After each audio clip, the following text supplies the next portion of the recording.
Bom dia, meus amigos, tudo bem? Hoje nós vamos começar a gravar a aula aqui a respeito daquela parte do caderno 4, tá?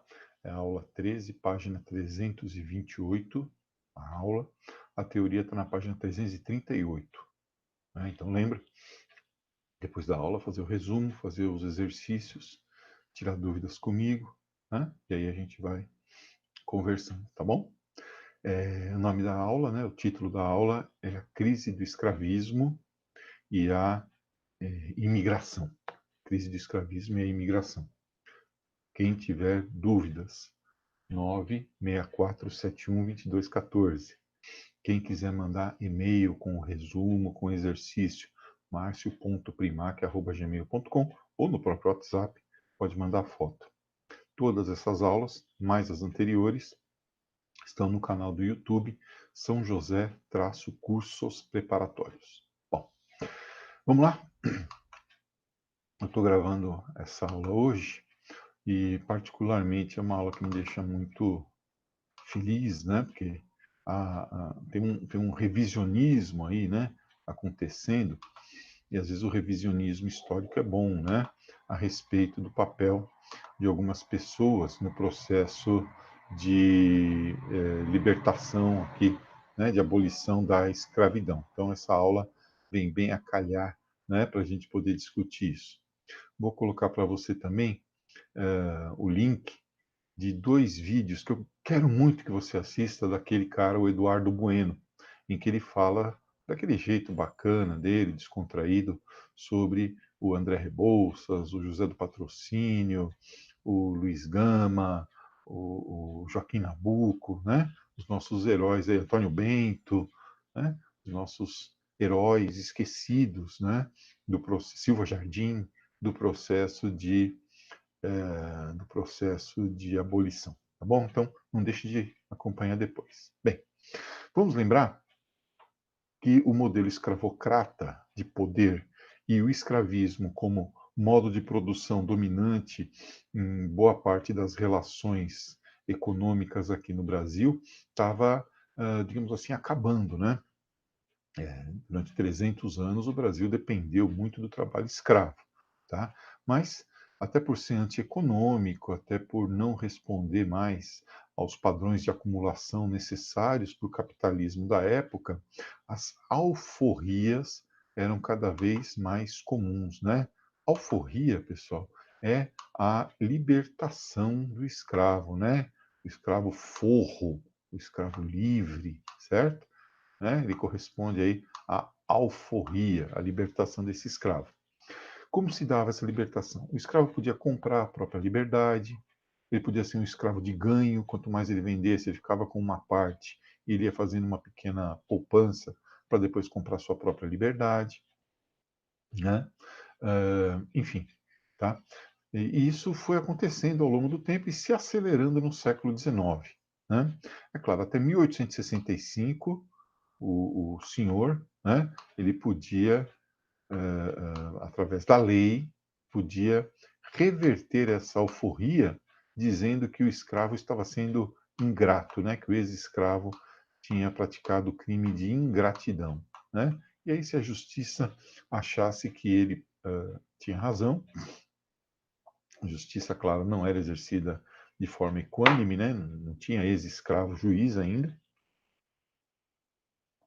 nem advogado, né? Isso é mais para o final do século XIX. Essa alforria podia ser revogada. A alforria vinha também quando um escravo denunciava, né, uma rebelião ou denunciava uma fuga, tá? Bom, o fato é que em 1822, quando da nossa independência, 42% da nossa mão de obra era livre, o que correspondia a 30% da nossa população. 50 anos depois, já no Segundo Império, né, já aí depois da Guerra do Paraguai e tal, esse número tinha aumentado para 73% da população livre, né, da mão de obra livre, o que correspondia a 43% da população. Por outro lado, só para né? Em 1888, para completar essa estatística, em 1888, nós tínhamos cerca de 5% da mão de obra ainda escrava, 5%, né, o que correspondia aí a 1% mais ou menos da população total. Tá? Bem, no caso do Brasil, a abolição foi gradativa, não foi revolucionária, até porque a nossa elite aprendeu muito rapidamente as lições lá do Haiti e dos Estados Unidos, lembra? No Haiti, os ex-escravos não fizeram apenas a abolição, fizeram também a independência do país, né? E você se lembra do slogan deles, né? O crânio dos brancos como escrivaninha, o osso do branco como caneta, o sangue do branco como tinta, a pele do branco como papel. É bem violento, né? Houve um extermínio da população branca lá no Haiti, tá? E no caso dos Estados, ex-colônia francesa, né? No caso dos Estados Unidos, teve simplesmente a Guerra Civil Americana, né? Então, para evitar essa cisão dentro da elite, como aconteceu nos Estados Unidos, e para evitar o processo violento, revolucionário, como aconteceu no Haiti, a nossa elite decidiu, por pressão inglesa inicialmente, né, uh, uh, e também pressão dos cafeicultores das áreas mais adiantadas aqui do Oeste Paulista e tal, decidiu ir fazendo aos poucos a abolição. Tá? Então, o que a Inglaterra queria? A Inglaterra pressionava pela abolição porque não vamos perder de vista o missionarismo, né? A religiosidade de muitos parlamentares britânicos, né? Que viam a escravidão como uma mácula da civilização, mas também os ingleses queriam mercado interno no Brasil, né? Com a libertação dos escravos, o mercado interno aumenta, já que o escravo não consome, né? E o senhor dele consome pouquíssimo, né? Só no nível da sobrevivência dele. Também, nessa época, século XIX, a Inglaterra estava envolvida no desenvolvimento do seu império ultramarino dentro da África. Então, ela queria que os africanos ficassem lá na África para servir de mão de obra, para ser explorado pelos ingleses lá na África. Também tem a questão da tarifa Alves Branco, né? Aquela tarifa que nós já falamos aqui, que encarecia os produtos importados da Inglaterra no Brasil. Os ingleses não gostaram dessa lei, né? E decidiram dar um troquinho aí, tá? Também forçando a nossa abolição. Bom, o fato é que lá na Inglaterra foi publicada essa lei, né? O Bill Aberdeen, que dizia que escravos ou navios negreiros, né, navios negreiros que fossem encontrados no mar pela Marinha Britânica, seriam então apresados, né, a carga, os escravos voltariam para a África e o navio ficaria para a Marinha Britânica. E o capitão do navio seria julgado segundo as leis britânicas. Tá? Muito bem. O Brasil, então, responde a essa lei dizendo: não, nós vamos fazer aqui a nossa fiscalização, mesmo que seja uma lei só para inglês ver. Quer dizer, a gente finge que faz, mas não faz. A gente aumenta o tráfego interno, a gente faz o contrabando, a gente traz lá da África navios cheios de galinha da Angola, né? E aí aparece a história do Porto de Galinhas, né? Enfim.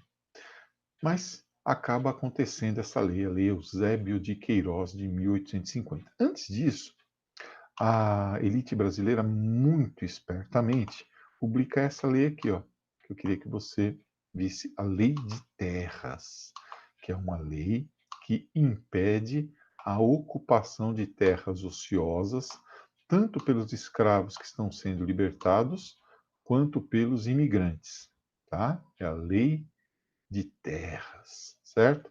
Não pode ocupar, só pode comprar ou vender. É o contrário do que acontecia nos Estados Unidos. Lembra lá que tinha o Homestead Act, né? Que incentivava a ocupação de terras a oeste. Tá? Então, primeiro faz a lei de terras para garantir a manutenção do latifúndio. Depois, essa lei de 45. 5 anos depois, sai a lei Eusébio de Queiroz. A Lei Eusébio de Queiroz proibia a entrada de escravos no Brasil. Como a reprodução do escravo é menor do que a sua duração, né? A mortalidade entre os escravos é muito grande, tá? Tendencialmente o número de escravos iria acabar, né? Nós vamos ter reprodução interna, vamos ter lugares em que os escravos são deixados lá para reproduzir, uma ideia meio maluca e tal. E a nossa elite também tinha a ideia do embranquecimento da nossa população. Não esqueça disso, né? A tese do branqueamento da população como forma de civilizar o Brasil. Bom, 21 anos depois, vem a lei do ventre livre. Outra lei excelente, porque o escravo, assim que nascia, estava livre. Pode ir, bebê, vai, vai. Ele continuava lá, morando com os pais. Depois, em 1885, olha, 14 anos depois, né, a lei dos sexagenários. É uma lei interessante, porque a partir a lei Saraiva-Cotegipe, a partir dos 60 anos o escravo estava livre. Na época já se dizia, primeiro que o escravo não durava até os 60 anos, e na época já se dizia que essa lei era para libertar o senhor dos seus escravos, que ele não precisava mais cuidar de um escravo que não era produtivo. E pior, essa idade passou de 60 para 65 depois. É, quando o escravo começou a durar um pouquinho mais, mudaram a lei para que ele continuasse escravo, né, por mais tempo. E finalmente, em 1888, a Lei Áurea, né? Então, 3 anos depois, já a Lei Áurea promulgada pela princesa Isabel a Redentora, né? Já preparando o caminho dela para o Terceiro Império, né? Que seria com a princesa Isabel, Dom Pedro I, Primeiro Império, Dom Pedro II, Segundo Império, Princesa Isabel, Terceiro Império. Não aconteceu, né? Tivemos a República. 13 de maio de 1888, a princesa Isabel, então, publica essa lei, uma lei curtíssima, 2 parágrafos, declara-se extinta a escravidão no Brasil, revogam-se as disposições em contrário. Tá? Uma lei curtinha, mas de grande significado. Não fez reforma agrária, não deu oportunidade de inserção da população que estava se libertando, né, de entrar na sociedade, mas, né, digamos assim, acabou com a escravidão. Bem, enquanto isso acontecia, nós tínhamos, em paralelo, vamos dizer assim, o movimento da sociedade civil, né, pressionando os políticos da época, né, pressionando nossa elite agrária, que estava lá ainda na Câmara, no Senado, né, esses grandes fazendeiros, o Brasil é um país agrário, né, exportador, tá? Então, em paralelo, está aqui, ó, o movimento abolicionista. Esse movimento abolicionista contava, inclusive, com simpatizantes nas Forças Armadas, no Exército, porque, você se lembra, muitos escravos de então lutaram ao lado dos soldados brasileiros na Guerra do Paraguai. O Exército, por exemplo, já não queria mais servir como capitão do mato, quer dizer, perseguir aí escravos e tal, né? Não havia não havia mais essa o exército se recusava a cumprir essa função, né, que ele fazia até então. Então, primeiro isso, tá? A participação dos escravos na Guerra do Paraguai traz o apoio do exército à causa abolicionista, ou pelo menos a neutralidade. Grandes abolicionistas, hein? Um monarquista, José do Patrocínio, tá? Um excelente poeta, esse aqui, Luiz Gama, inclusive, foi vendido pelo pai ilegalmente quando era criança. Tem uma história muito bacana dele. Assista lá depois, siga o link Abolicionistas, parte 1, Heróis da Abolição, parte 1 e Heróis da Abolição, parte 2, com Eduardo Bueno, que eu vou deixar o link para você depois assistir. O engenheiro, André Rebouças, digamos assim, né, o fazendeiro, filho de fazendeiros Antônio Bento, que com grupos armados, chamados caifazes, né, invadia as fazendas e libertava os escravos na marra, e o grande político, jurista Joaquim Nabuco. Esses caras são importantíssimos no movimento abolicionista, tá?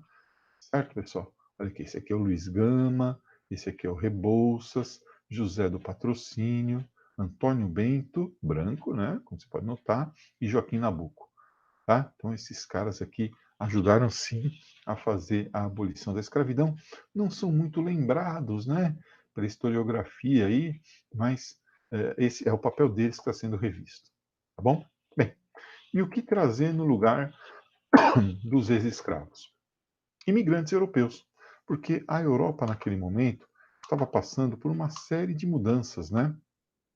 A Europa, naquele momento, estava passando pela segunda revolução industrial, né? E o Brasil não tinha entrado nem na primeira. Bem, segunda revolução industrial com a mecanização da agricultura, né? Com o surgimento de novos setores econômicos, como a indústria química, a indústria farmacêutica, né? Adubos químicos, fertilizantes, né? Sintéticos, agrotóxicos, que, né? Enfim, a produção de alimentos aumentou, mas houve a expulsão do camponês lá das suas terras, com a concentração fundiária. Ao mesmo tempo, a segunda revolução industrial é poupadora de mão de obra. Ela não oferece tantos empregos. Então, havia um excedente demográfico que não morria de fome, não morria de doença por causa das vacinas, remédios, antibióticos, água clorada, né? Não morria mais, enfim, né? Daquela maneira toda. E mais o discurso socialista inflamando essas massas aí. Esse excedente demográfico precisava ir para algum lugar. Foi para os Estados Unidos, Canadá, Argentina, Brasil. Países como a Inglaterra e a França, que tinham impérios coloniais, mandaram os seus habitantes para lá. Enfim, a partir daí, então, começa a imigração para o Brasil. Dois sistemas, né? O primeiro sistema, o sistema de parceria, implantado pelo senador Nicolau Campos Vergueiro, não deu certo, né? Porque o escravo ficava sempre devendo para o fazendeiro, já que ele só recebia a parte dele no lucro quando a safra era vendida. Na hora de fazer as contas do que ele tinha consumido ao longo do tempo, ele estava sempre devendo, até porque havia muito roubo nesses cálculos. E depois o outro sistema, que era o sistema de imigração subvencionada, né? Em que o governo ia lá na Europa e recrutava imigrantes para o Brasil. O sistema de parceria do senador Vergueiro, inclusive, levou a duas revoltas, levou à proibição de imigração para o Brasil durante um tempo. A revolta dos imigrantes em Ibicaba e a revolta dos Hookers, tá? Também no estado de São Paulo. Bem, não se esqueça de assistir, essa é a aulinha, tá? Não se esqueça de assistir o vídeo do Eduardo Bueno. É um vídeo importante para você assistir, os videozinhos dele falando sobre a abolição, tá bom? Não deixe de fazer o exercício, não deixe de fazer o resumo, tá? Entre em contato comigo pelos canais que eu já falei, para que você possa tirar suas dúvidas, enfim, né? Para que você possa estar comigo aí tirando as suas dúvidas. Veja só, tem aqui um. Peraí. Eu acho que eu apaguei aqui. Vamos ver aqui se eu consigo achar para você.